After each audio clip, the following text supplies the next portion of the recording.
take it away. Sure thing. Right. Okay, so good morning. My name is Jacqueline Savulainen, and I'm a reference and instruction librarian at Dutchess Community College in Poughkeepsie.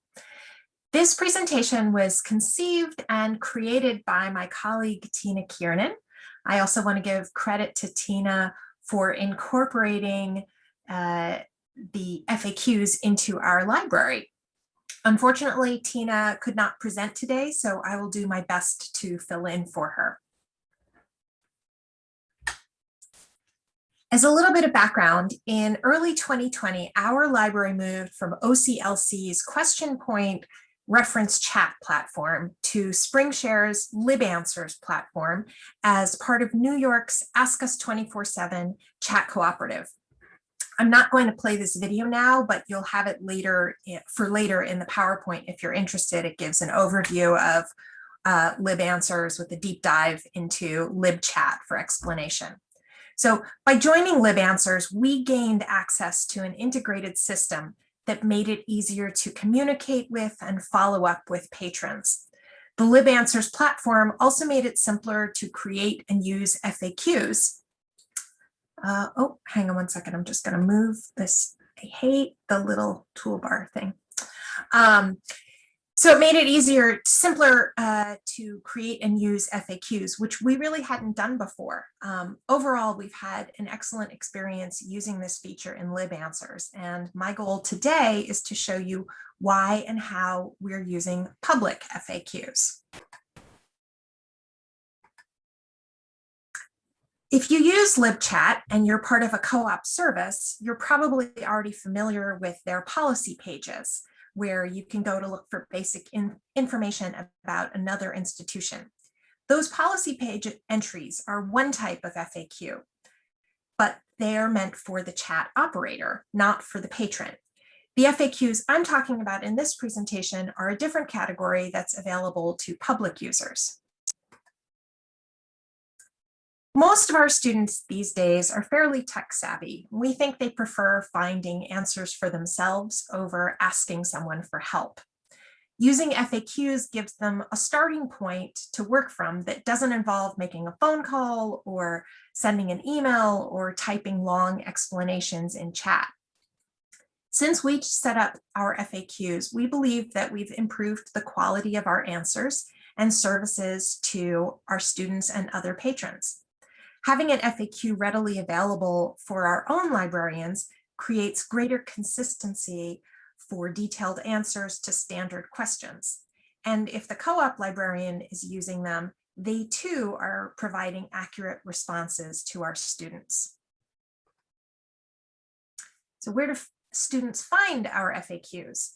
Well, we created a search widget through LibAnswers and strategically placed it on our library homepage so that it shows up as the second box on a cell phone. Right now, the search widget appears in exactly one spot, and that's the library homepage. We're looking at including the FAQ search on more guides soon.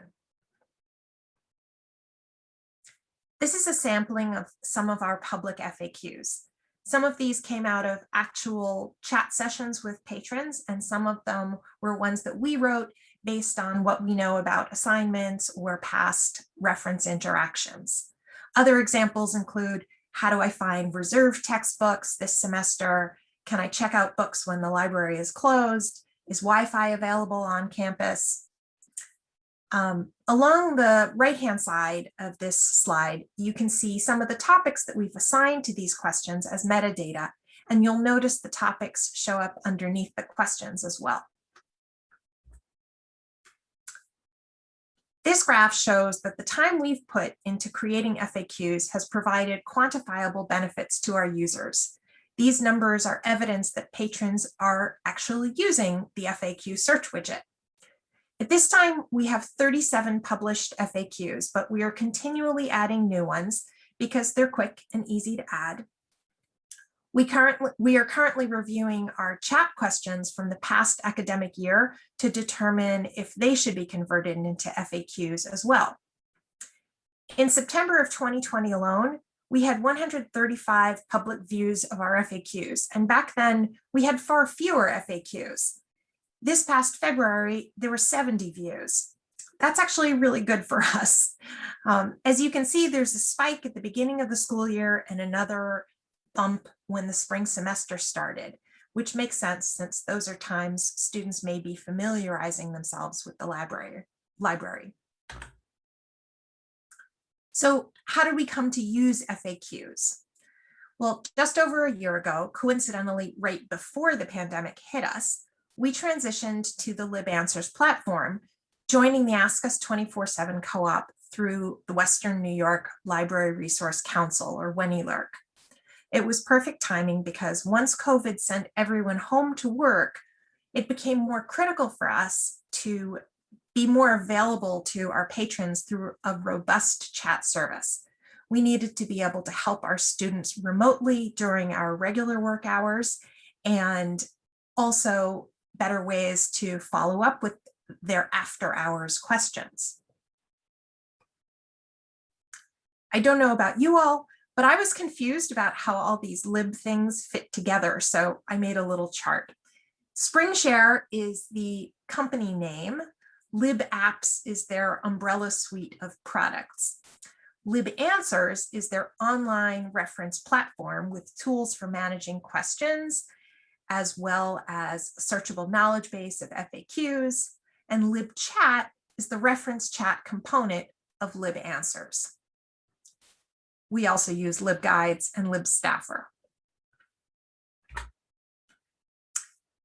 When you, the librarian, are chatting with an online patron in LibChat and they ask a question which you think other people might want to know the answer to, you can use that question as a foundation for an FAQ. You could reuse the conversation exactly as is, or you could edit it. We usually edit those conversations a little bit or a lot.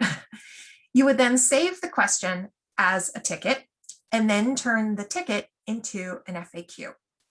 A ticket can be easily converted into an FAQ at any time. Over time, you will build a knowledge base of frequently asked questions that can be used to save time and effort in the future. So how do you start making and using FAQs? If you're part of a co-op, you need to reach out to your co-op manager to define your public FAQ group. Joining a co-op means you have to jump through some logistical hoops that I'm not going to cover today, but it's been worthwhile for us. In the next bunch of slides, I'm going to show you how to actually create FAQs two ways, with tips from what we learned through our mistakes. You don't have to memorize any of this because Springshare does a great job of providing instructions, and I'll give you a link to those instructions at the end of the presentation. If you want to create an FAQ the first way, you start with a live chat. At the end of your interaction with the patron, you create a ticket using either of the methods circled here. You can also create a ticket and an FAQ at any time in the future, as long as you haven't deleted the question from the system, the past transcripts from the system. After you create the ticket, you would go back to the LibAnswers dashboard to get into the ticket by clicking on the question, which appears in blue. This is a screenshot from near the bottom of the ticket page. You look for where it says Add to FAQ Group. Choose your public FAQ group from the drop-down box. Ours is called Dutchess CC Public FAQ, and then click Submit Reply as closed. And the transcript of the chat gets transformed into an informational FAQ that you can now edit and update from the FAQ entries spot that I will show you on the next slide. Here's a bit you have to remember. When you're working inside of a cooperative, there will be two FAQ groups for each institution. One will be private and one will be public. The private FAQ group contains your policy pages, and that's the one that's only available as reference for other co-op members. You'll want to choose the public option in this case. If you want to use the second method, creating an FAQ from scratch, you'll start at the LibAnswers dashboard, shown here, find the Answers drop-down menu and choose Create. Remember, I mentioned I would show you where to edit existing FAQs. That's here in the same submenu. Once you choose Create, you'll have the option to create a ticket or an FAQ. Select the FAQ tab. Then select your correct group from the drop-down menu. Form a question that matches what you want to answer. I think of this like playing Jeopardy, where you've got your answer first and you have to formulate the question. Do not put your answer here yet in the details box. The details box is just more space to provide context to the question or more information about the question. We usually leave this blank. Then you save the question and continue. You might be picking up on the subtle hint that we have made this mistake more than once, and you would be correct. Do not put your answer into the question details box. You might hear my dog whimpering in the background. Please ignore it. He just wants to go outside, so he'll have to wait. After you save the question, then compose your answer to the question in the text editing box of the Answer tab. You could also add files or links or media. Make sure that you enter topics and keywords as metadata to make it easier for users to find this FAQ. Then you save the answer text and wait for the system to load the answer, which can take a few minutes. You can check out how it will look to users by using the preview button. Now you've made your FAQs, what can you do with them? Patrons can find FAQs on their own from the FAQ search widget on our homepage without ever starting a chat. But FAQs are also useful for librarians in your school or in your co-op. They can quickly get accurate answers to common questions while covering the chat service. As a librarian, when you're working in a chat, normally you're on the chat tab, but there are two other tabs. The FAQs tab is the third one. If someone asks a question that you think might relate to a common topic, select the FAQs tab and then make sure you select the correct FAQ group. If you're working in a co-op, you'll have to scroll through the list to get to the group that you're looking for. Then type a keyword or keywords into the search box and search FAQs to see if there are existing relevant ones. When you find an FAQ that relates to the patron's question, just click on the link symbol to bring the FAQ into your chat. Your chat will look something like this, with a hot link embedded in the FAQ question. And that's it. As I said earlier, Springshare has tons of documentation about LibAnswers, LibChat, and FAQs. And if we have time after questions, if there are any questions, I can show you the admin portal of LibAnswers if anyone is interested. So I'm going to stop my screen sharing now and open the chat and see if there are any questions. Not seeing any questions. It's good. We'll give people a second to formulate some thoughts. I will also, sure. I'll do the standard dropping the evaluation in the chat.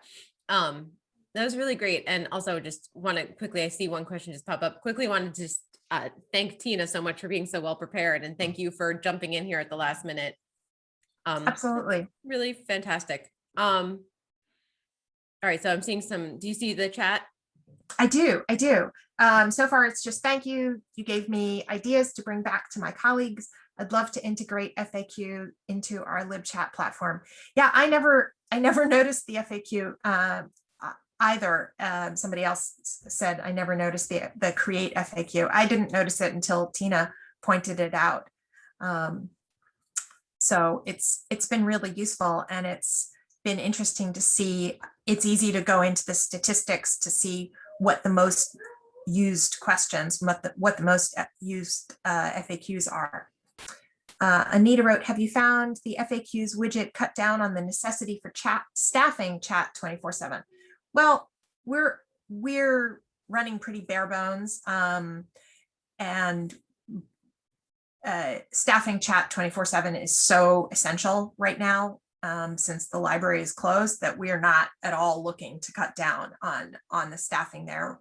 We only have one person covering it at any given time, and we can't go any less than that. But potentially, if you were in a library where you had multiple people staffing chat at the same time, well, I shouldn't say we only have one person staffing it. When the library is open, all of us have it open in the background, but we only have one person doing the co-op shift coverage at any given time. And Tessa included a link on esln.org services, Ask Us 24/7 as well.